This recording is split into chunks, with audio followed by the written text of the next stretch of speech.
Hello, I am Hung Kayu. I am currently a Year 5 student at the Education University of Hong Kong.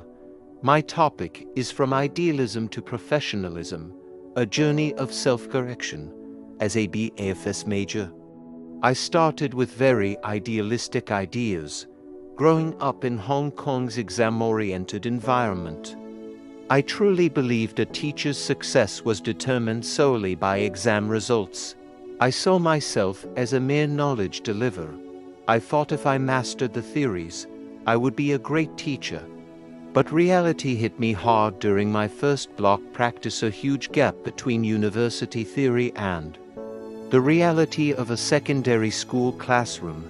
I designed what I thought was a perfect lesson, filled with complex accounting theories and difficult questions. I walked into that classroom feeling so confident, thinking my professional slides would impress everyone. Instead, it was a disaster. As I stood there doing a one-way lecture, the students looked completely lost. They were just copying notes without any understanding. They became distracted, and the classroom grew noisy. At first, I blamed them for not fulfilling their responsibilities. But critical thinking led me back to myself. I realized I was teaching the curriculum, not the students. I lacked the social skills to build a relationship. Having perfect subject knowledge is useless if the content has no meaning to the learners. After that failure, listening to peer feedback was a major turning point. They asked how my students could actually use this knowledge in their daily lives. I formed a new philosophy. Empathy and real-life connection must come before academic strictness. And my second block practice, I changed my identity from a cold knowledge deliverer to an empathetic partner. I stopped using complex PowerPoints and instead designed fun, scenario-based worksheets. For a topic like partnership, I used scenarios relevant to teenage culture. Since they didn't have to worry about copying every word, they finally had the mental space to think. The atmosphere changed completely. We discussed real problems, like how to split profits when one partner does all the work.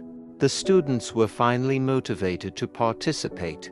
This proved that the theory-practice gap is actually a bridge for professional judgment. Looking ahead, I am committed to daily reflective journals to maintain this self-awareness.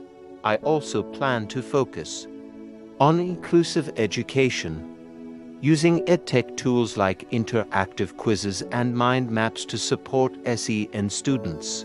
I want BAFS to be fun and useful for everyone. Finally, I've asked myself, what is a worthwhile life as a teacher? It's not about fame or 5 stars. It's about professional excellence, the courage to reflect when teaching isn't effective. Worthwhile life is found in human connection. Like when a student who once hated the subject finally smiles because you cared enough to adapt. Teaching is all about empathy. Exam results are just a bonus that comes naturally when you provide a supportive, caring environment. As I graduate, my goal is to support the next generation with the same patience and reflection I have learned to give myself.